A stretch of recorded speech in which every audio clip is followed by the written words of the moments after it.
नमस्ते दोस्तों, आप सभी का स्वागत है मेरे YouTube चैनल में। और आज हम बात करेंगे LTC रूल्स की। Central civil services leave travel concession rules 1988। इनकी इफेक्टिव डेट है 21 मई 1988। ठीक है। Rule 1, these rule may be called the Central Civil Services Leave Travel Concession Rules 1988. They shall come into force with effect from 21st May 1988। यहाँ पे list दी हुई है कि ये जो रूल्स हैं ये किन किन पर लागू होते हैं। आप ये पढ़ सकते हैं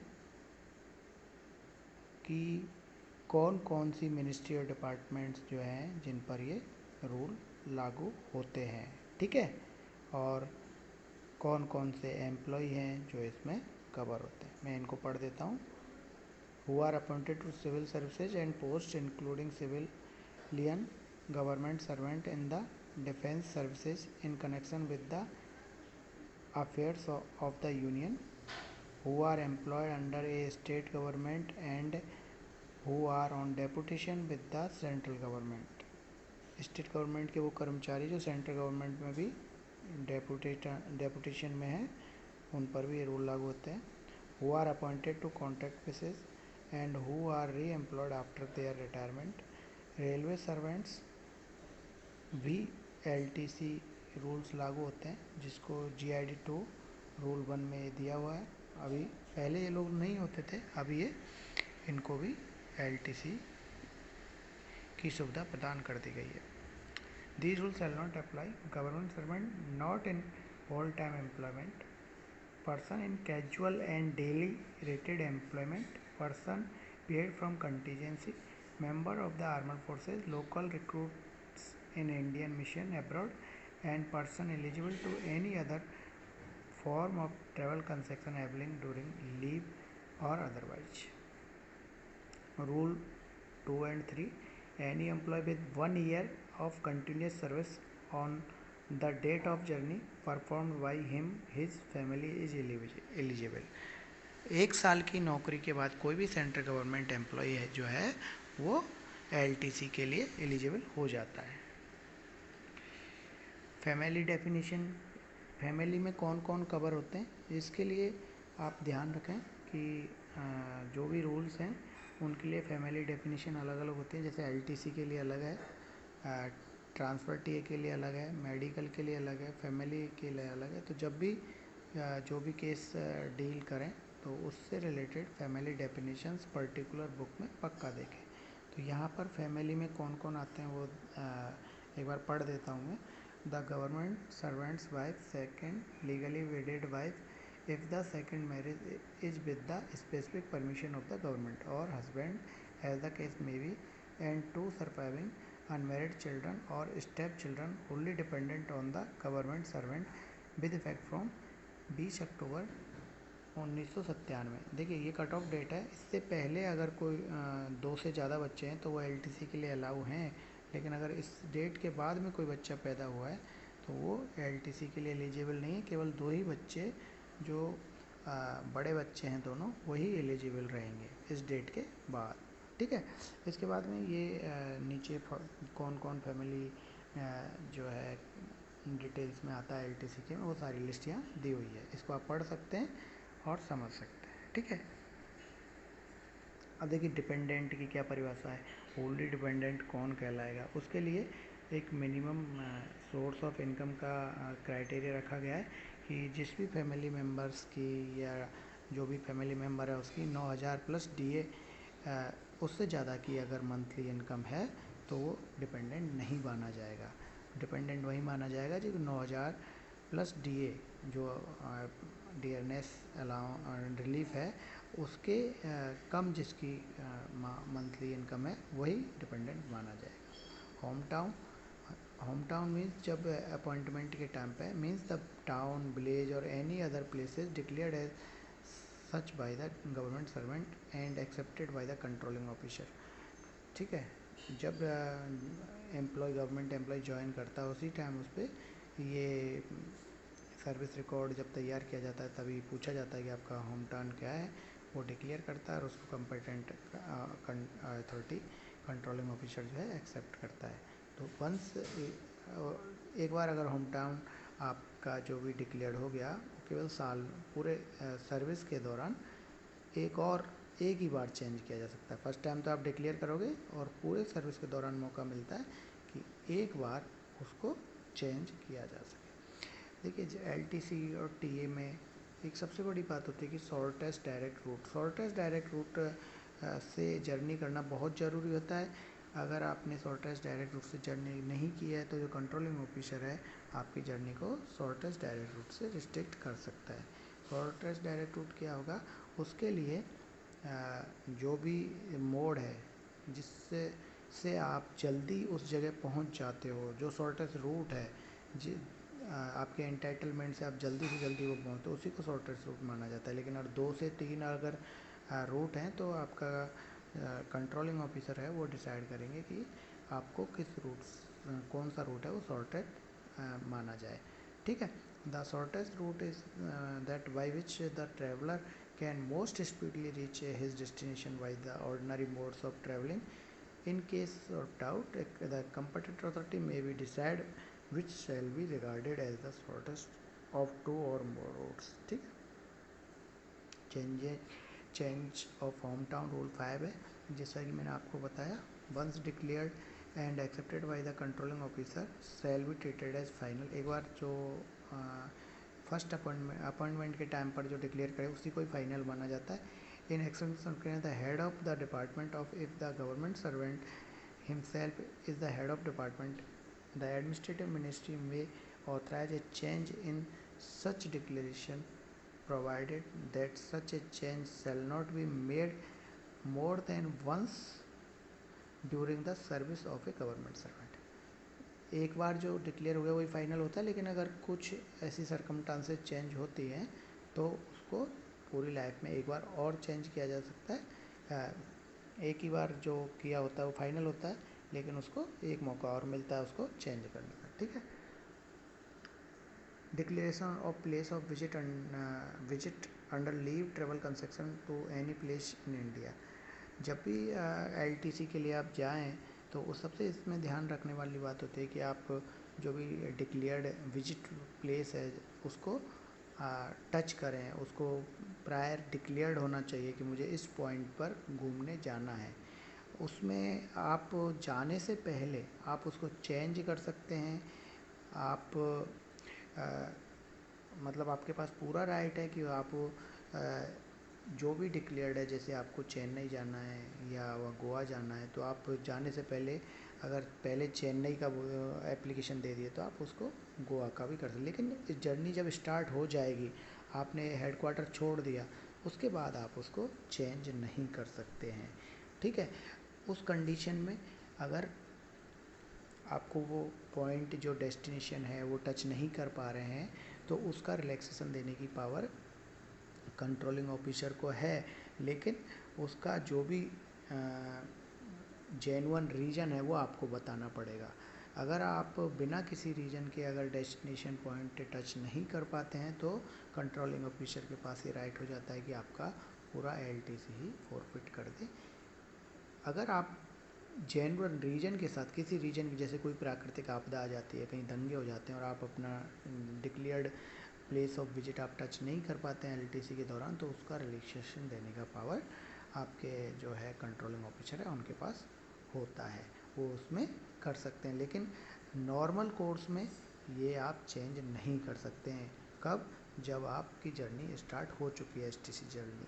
लेकिन अगर आपकी जर्नी स्टार्ट नहीं हुई है, प्रायर LTC जर्नी के जाने से एक दिन पहले तक आप इसको चेंज कर सकते हैं। ठीक है, एडमिसिबिलिटी और लीव ट्रैवल कंसेक्शन।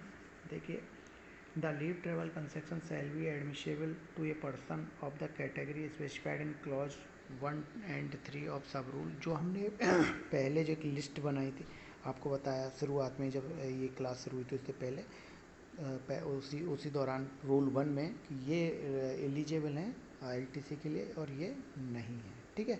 उसी के बारे में यहाँ बताया गया है। दूसरे पैरे पे आइए, the leave travel concession shall be admissible during any period of leave including casual leave and special casual leave. LTC is not admissible for journey during the weekend holidays without any leave. LTC is admissible during CCL and maternity leave. पहले CCL और maternity में नहीं था, ये clause बाद में जोड़ा गया, लेकिन वर्तमान में सीसीएल और मैटरनिटी लीव के दौरान भी एलटीसी जा सकते हैं। Type of leave travel concession देखिए, इसमें दो तरीके के हैं। एक तो 4 ब्लॉक चलता है और एक आपका जो 4 ब्लॉक है उसके 2 सब ब्लॉक बनते हैं, ठीक है। तो पहला टाइप क्या है इसमें, the leave travel concession to home town shall be admissible irrespective of the distance between the headquarter of the government servant and his home town once in a block of 2 calendar years such as 2018-19 और 2020 and 21 and so as on. एक 4 year block में 2 सब block बनते हैं, तो उस दोनों सब ब्लॉक में गवर्नमेंट एम्प्लॉय अपने ड्यूटी प्लेस से होम टाउन जा सकते हैं साल में 2 साल में एक बार विद फैमिली, ठीक है। तो उसका खर्चा जो है सरकार देगी। तो 4 साल में 2 बार वो गवर्नमेंट एम्प्लॉय क्या है ड्यूटी प्लेस से होम टाउन जा सकता है। और दूसरा क्या है, the leave travel concession to any place in India shall be admissible irrespective of the distance of the place of visit from the headquarter of the government servant once in a block of 4 calendar year such as 2014, 2017, 2018, 2020। देखिए 4 year का जो block बनता है उस 4 साल के block में government employee any place in India visit कर सकता है, ठीक है। इस तरीके से ये 2 तरीके से आपका जो है लीव ट्रेवल कंसेक्शन ये एप्लीकेबल है, ठीक है। Provided that in the case of a government servant to whom leave travel concession to hometown is admissible, the leave travel concession to any place in India availed by him shall be in lieu of and adjusted against the leave travel concession to hometown available to him at the time of commencement of journey। देखिए anywhere in India जो है वो आपके जो 2 block बनते हैं किसी एक ब्लॉक के अगेंस्ट एडजस्ट किया जाएगा। ये नहीं कि आप 2 तो होम टाउन ले लोगे और तीसरा एनीवेयर इन इंडिया, नहीं 2 ही मिलेंगे, ठीक है। A government servant who family lives away from him at his home town may in lieu of all concession under this scheme including the leave travel concession to visit any place in India once in a block of 4 years which would otherwise be admissible to him and member of his family choose to avail of leave travel concession for self only to visit the hometown every year। जो family member हैं वो अपने हिसाब से कोई home town जाना चाहे home town जा सकता है, कोई एनीवेयर इन इंडिया जाना चाहे वो एनीवेयर इन इंडिया जा सकता है। अगर कोई मेंबर एवरी ईयर वाला चूज करना चाहे कि नहीं हम तो एवरी ईयर जाएंगे तो वो एवरी ईयर भी जा सकता है, इसमें कोई रिस्ट्रिक्शन नहीं है। लेकिन जो भी एवरी ईयर जाएगा उसको होम जो 2 ईयर ब्लॉक एलटीसी है ना वो नहीं मिलेगा, और जो एनीवेयर इन इंडिया चला जाएगा उसको जो दोनों ब्लॉक में होम टाउन जा सकता है तो उसका वो एक होम टाउन ख़त्म हो जाएगा, वो होम टाउन एक ही बार जा सकता है। तो उस तरीके से सुविधा एक ही मिलनी है, सुविधा जो नियम में है वही मिलनी है, लेकिन उसको अलग अलग मेंबर्स पर वो अलग अलग सेपरेट भी ले सकते हैं, ठीक है।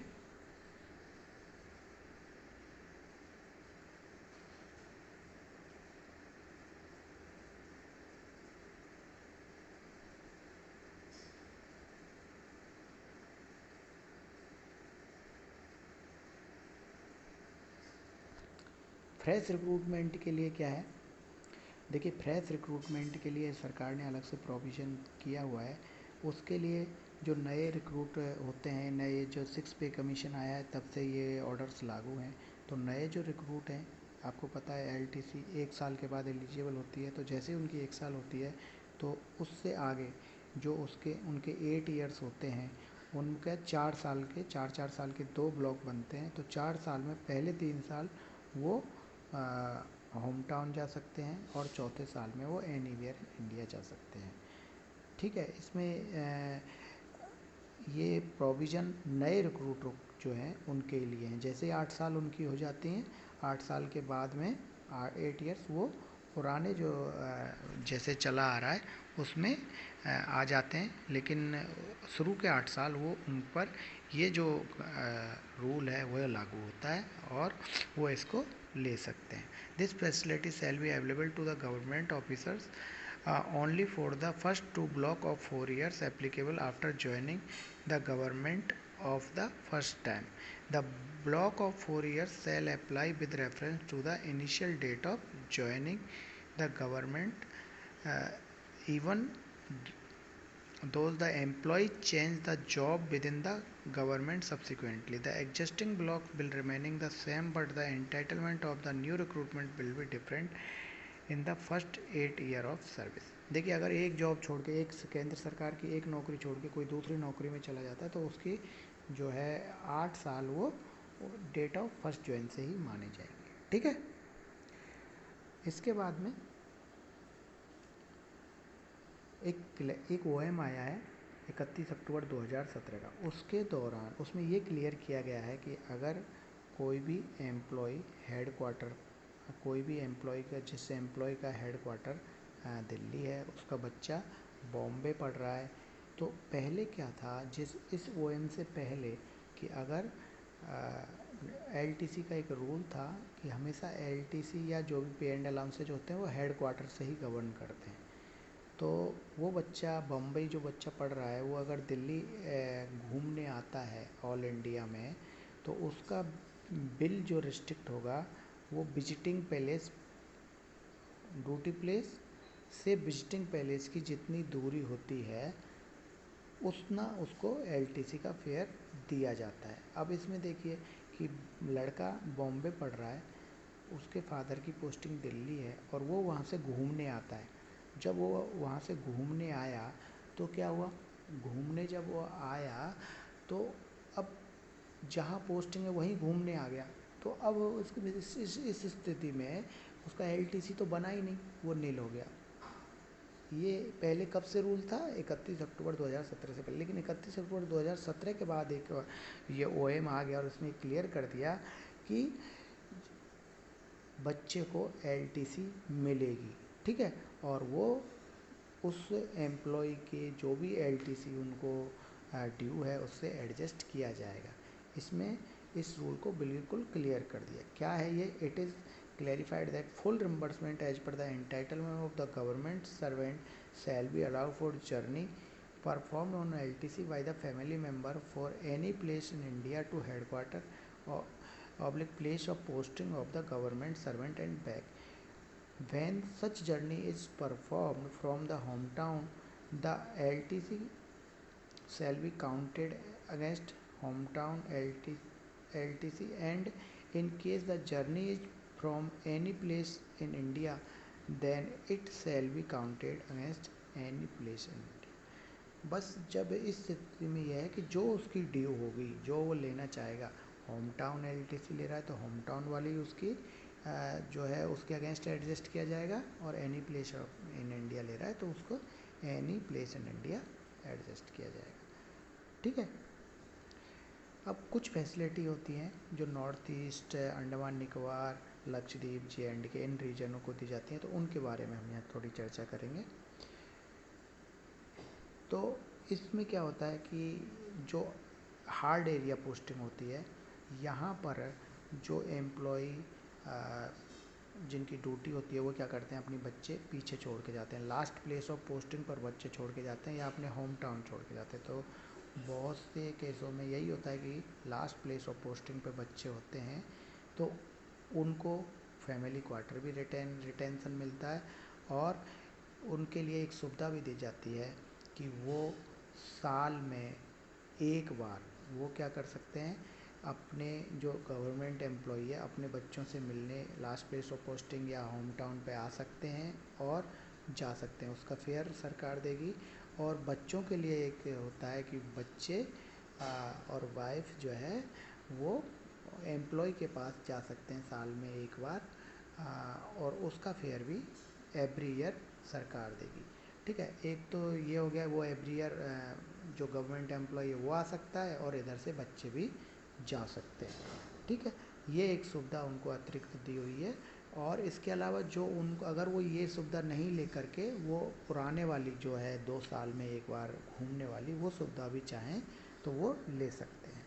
ठीक है, तो ये दोनों ही हैं, दोनों पैरों में वही लिखा हुआ है, the government servant shall have LTC for journey to hometown once in a block period of 2 years and or any where in India LTC in a block of 4 years under the normal LTC rule. In lieu of thereof, the government servant may avail the facility for himself or herself of travel once a year from the station of posting to hometown or the place where the family is residing, and for the family restricted only the spouse and dependent children. देखिए यहाँ पे ये चीज़ ध्यान रखने वाली कि इस condition में स्पाउस और बच्चे ही जा सकते हैं। ठीक है, ये एक कंडीशन टर्म यहाँ डाली हुई है। अगर उसमें और कोई डिपेंडेंट फैमिली मेम्बर है तो उनको ये सुविधा नहीं दी जाएगी। To travel once in a year to visit the government servant at the station of post. Emergency passage concession की सुविधा मिलती है जो नॉर्थ ईस्ट अंडमान निकोबार और लद्दाख में पोस्टिंग है, J&K में पोस्टिंग है ऐसे सेंट्रल गवर्नमेंट एम्प्लॉय को। तो ये उसके अतिरिक्त है, जो नॉर्मल कोर्स में LTC दिया जाता है उसके अतिरिक्त ये सुविधा दी हुई होती है। और ये पूरी सर्विस के दौरान एक एम्प्लॉय को केवल 2 ही बार वो इमरजेंसी पैसेज ले सकता है। इसमें क्या होता है कि केवल 2 बार एम्प्लॉय जो है वो इमरजेंसी के टाइम पर, कोई घर में ऐसी इमरजेंसी आ जाए, बच्चे बीमार हो गए, कोई बात हो गई, तो वो इमरजेंसी पैसेज लेकर के बच्चों के पास आ सकता है और इधर से बच्चे भी एम्प्लॉय के पास जा सकते हैं। तो ये केवल, लेकिन ये उस LTC जो नॉर्मल रूटीन में मिलता है उससे अतिरिक्त हैं। और पूरी लाइफ में सर्विस की जो पूरे 60 साल की जो नौकरी में है, 60 साल की उम्र तक ये केवल 2 ही बार है, चाहे उसकी कितनी भी बार नॉर्थ ईस्ट में पोस्टिंग रहे, लेकिन वो केवल ये सुविधा 2 ही बार होती है और इसकी प्रॉपर सर्विस रिकॉर्ड में एंट्री की जाती है। अब इसके बाद एक सरकार ने एक स्कीम शुरू करी है, वो शुरू क्या है, कौन सी स्कीम है, होम टाउन को कन्वर्ट करने की। ये ऑर्डर आता रहता है, हर साल 2 साल के लिए होता है, आप सबको पता होगा, ये एक्सटेंड होता रहता है। इसमें क्या है, आप अपने जो एक ब्लॉक बनता है जिसमें दो बार एम्प्लॉय अपने घर जा सकता है, सरकार ने सुविधा दी है कि आप घर में जा कर के किसी भी एक होम टाउन को आप कन्वर्ट करवा सकते हो। कन्वर्ट कहाँ करवा सकते हो, अंडमान निकोबार, J&K और नॉर्थ ईस्ट रीजन में। ठीक है, आप किसी भी एक ब्लॉक को कन्वर्ट करवा सकते हो। इसके लिए एक और अतिरिक्त सुविधा दी है डायरेक्ट रिक्रूटमेंट के लिए। फ्रेश रिक्रूटमेंट के लिए क्या सुविधा दी है कि उनके 3 जो होम टाउन होते हैं उनमें से किसी भी एक को वो कन्वर्ट करवा सकते हैं, नॉर्थ ईस्ट, J&K और अंडमान निकोबार के लिए। और लास्ट वाले जो है साल में, 4 साल में से जो चौथा साल है उसमें वो एनीवेयर इन इंडिया जा सकते हैं। लेकिन इनके अतिरिक्त अभी वो एक जो OM आया उसके तहत उनको एक एडिशनल LTC दिया जा रहा है। कहाँ के लिए, J&K या लद्दाख के लिए। अगर वो चाहें तो उनका एक अतिरिक्त इनके अलावा एक अलग से एक सुविधा दी गई है कि वो चाहें तो शुरू के उन 8 वर्षों में वो J&K घूम के आ सकते हैं। ठीक है, ये नंबर 3 पे वही लिखा हुआ है, आप पढ़ सकते हैं। Fresh recruiter allowed conversion of one of the 3 hometown LTC in a block of 4 years applicable to him to visit Northeast Andaman and Lakshadweep. They are also allowed one additional conversion of hometown LTC to visit UT of JNDK, UT of Ladakh in a block of 4 year. अब इनमें सबसे बड़ी ध्यान रखने वाली बातें हैं कुछ कि आपको क्या ध्यान रखनी है कि आप जो भी नॉन एंटाइटल हैं वो किसी भी फ़्लाइट से अगर वो JNDK की तरफ जाना चाहते हैं तो यहाँ पर दिल्ली से अमृतसर से फ़्लाइट पकड़ सकते हैं, कोई भी प्राइवेट फ़्लाइट। और अगर वो अंडमान निकोबार जाना चाहते हैं तो कलकत्ता, भुवनेश्वर और चेन्नई से कोई भी किसी भी प्राइवेट फ़्लाइट में जा सकते हैं। और इसके अलावा नॉर्थ ईस्ट अगर जाना चाहते हैं तो कलकत्ता या गुवाहाटी से प्राइवेट फ़्लाइट से जा सकते हैं। लेकिन जो उनका पूरा फेयर है वो शॉर्टेस्ट रूट और उनका जो एंटाइटल है उससे रिस्ट्रिक्ट कर दिया जाएगा और प्लेन का जो भाड़ा होगा वो LTC 80 से रिस्ट्रिक्ट कर दिया जाएगा। वहीं जो एंटाइटल क्लास हैं वो अपने जहाँ प्लेस ऑफ पोस्टिंग है वहाँ से ही किसी भी प्राइवेट एयरलाइन से इन तीनों जगह पर तीनों रीजन्स में LTC जा सकते हैं कन्वर्ट करवा के। लेकिन इनका जो फ़्लाइट का फेयर है वो LTC 80 से रिस्ट्रिक्ट कर दिया जाएगा। ठीक है, इसमें आपको सबसे बड़ा ये चीज़ ध्यान रखनी है कि आपका जो टिकट्स की बुकिंग है वो अनऑथराइज एजेंट से नहीं होनी चाहिए, या तो डायरेक्ट फ़्लाइट की वेबसाइट से हो या फिर जो ऑथराइज एजेंट हैं उनके द्वारा होनी चाहिए। ठीक है, इसमें क्या है कि आपका जितना भी खर्चा होगा वो उसको रिस्ट्रिक्ट किया जाएगा। तो जो भी अगर आपका खर्चा उससे कम हुआ है तो जो भी लेस होगा उसका पेमेंट कर दिया जाएगा। ऑथराइज एजेंट की जब बात होती है तो इसमें 3 ऑथराइज एजेंट हैं, बामेन लॉरी कंपनी, अशोका ट्रेवल्स और IRCTC। इन तीनों से ही कर सकते हो। मेक माई ट्रिप, यात्रा.com, इन वेबसाइट्स का उपयोग प्राइवेट एजेंट के थ्रू टिकट बुक ना करवाएं, आपका पूरा क्लेम फॉरफिट किया जा सकता है। और इसमें आपको रिलैक्सेशन भी नहीं मिलेगा क्योंकि अब तो बिल्कुल क्लियर कट इंस्ट्रक्शन है कि इस तरीके का कोई भी रिलैक्सेशन के लिए नहीं भेजा जाए।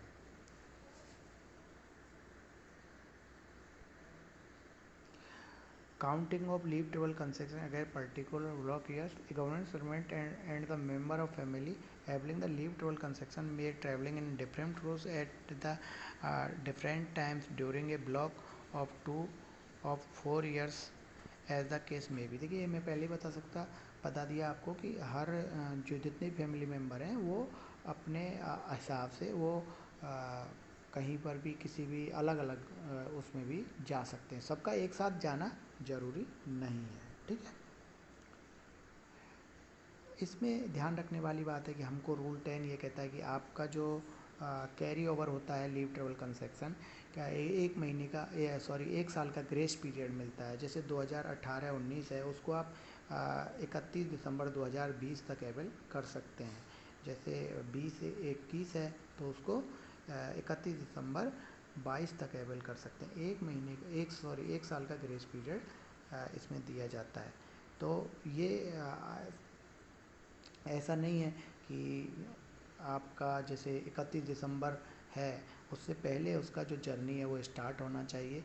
और अगर आप उस डेट से पहले जर्नी करते हैं भले ही आप दूसरे जो है ईयर में आ रहे हो तो उससे कोई नहीं फ़र्क पड़ता कि आपका 31 दिसंबर से पूरा जर्नी होना चाहिए। केवल आपकी जर्नी की जो स्टार्ट डेट है वो 31 दिसंबर से पहले हो जानी चाहिए।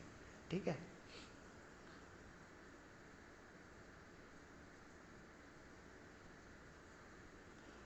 place to be visited by government servant and member of his family under leave travel concession to any place in India. A government servant and each member of his family may visit different place of their choice during a block of 4 years. It shall not be necessary for members of family a government servant to visit the same place। ये मैं आपको पहले ही बता चुका हूँ। Reimbursement में आपका ये है कि रिम्बर्समेंट जो है केवल पॉइंट टू पॉइंट का ही दिया जाएगा। जैसे कोई गवर्नमेंट एम्प्लॉय जयपुर से चेन्नई जाता है तो जयपुर से चेन्नई तक का जिस भी मोड में उसको एंटाइटल है वही फेयर दिया जाएगा। ऑटो रिक्शा टैक्सी उनका भाड़ा रिम्बर्सेबल नहीं होगा। ठीक है, और जर्नी वही दी जाएगी जो आपकी शॉर्टेस्ट रूट से आप जर्नी करोगे और जो आपको एंटाइटल होगी वो दी जाएगी। क्लेम फॉरफिट किया जा सकता है कि अगर कोई भी आप बीच में आप फ्रॉड टिकट सबमिट करते हो, फ्रॉड कोई भी किसी भी तरह के डॉक्यूमेंट सबमिट करते हो, तो उसमें पूरा क्लेम फॉरफिट हो सकता है और डिसिप्लिनरी एक्शन लिया जा सकता है। और कंपिटेंट अथॉरिटी आपको किसी भी एक सेट के लिए 2 सेट जो ब्लॉक ऑफ एलटीसी है उसके लिए डिवार कर सकती हैं और परमानेंट भी डिवार कर सकती हैं। जाने के लिए आपको आपके जो भी भाड़ा है एस्टिमेट है, एंटाइटल फेयर जो भी है आपका, उसका 90% तक एडवांस मिलेगा। और एडवांस लेने के बाद में सबसे बड़ी ये ध्यान रखनी है कि जो एडवांस ले लिए तो आपको जर्नी कंप्लीशन के 1 महीने तक आपको बिल सबमिट ऑफिस में करा देना है। और दूसरा, एडवांस अगर आप ले लिए हैं तो आपको विदिन 1 मंथ आपकी जर्नी स्टार्ट हो जानी चाहिए। और अगर आप टिकट परचेज करने के लिए एडवांस लिए हैं तो आपको वो टिकट परचेज करने विदिन 10 डेज में आपको वो टिकट की जो छाया प्रति है वो ऑफिस में जमा करा देनी है कि मैंने जो एडवांस लिया था उससे टिकट मैंने परचेज कर लिए हैं, तो उसकी आपको छाया प्रति आपको ऑफिस में जमा करा देनी है। और जितने भी लोग एडवांस ग्रुप में जा रहे हैं, आप अलग अलग फैमिली मेम्बर्स के लिए अलग अलग एडवांस भी ले सकते हैं, ठीक है।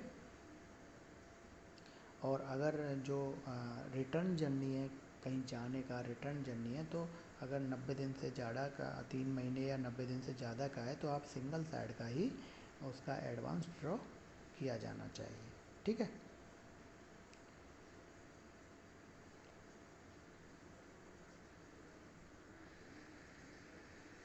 अगर आपने एडवांस ड्रॉ कर लिया और वहाँ पर होम टाउन या कहीं पर भी जाने को पता चला कि हम तो नहीं जा पाएंगे, तो वो जो रिटर्न जर्नी का एडवांस है उसको वापस जमा कराया जाना चाहिए।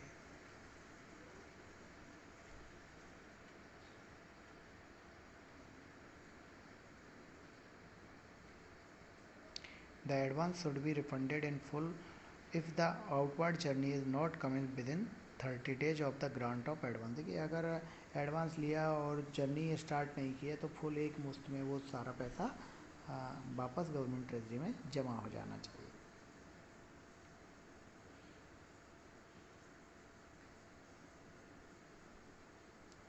ये टिकट वाला क्लॉज में आपको बता ही दिया हूँ।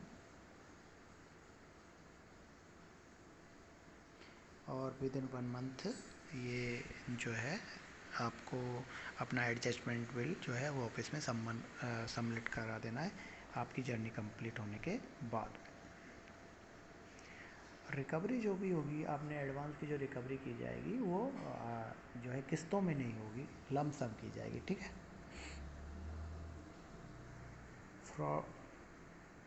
फ्रॉडलमेंट fraudulent claim of leave travel concession, ये मैं आपको बता ही चुका हूँ।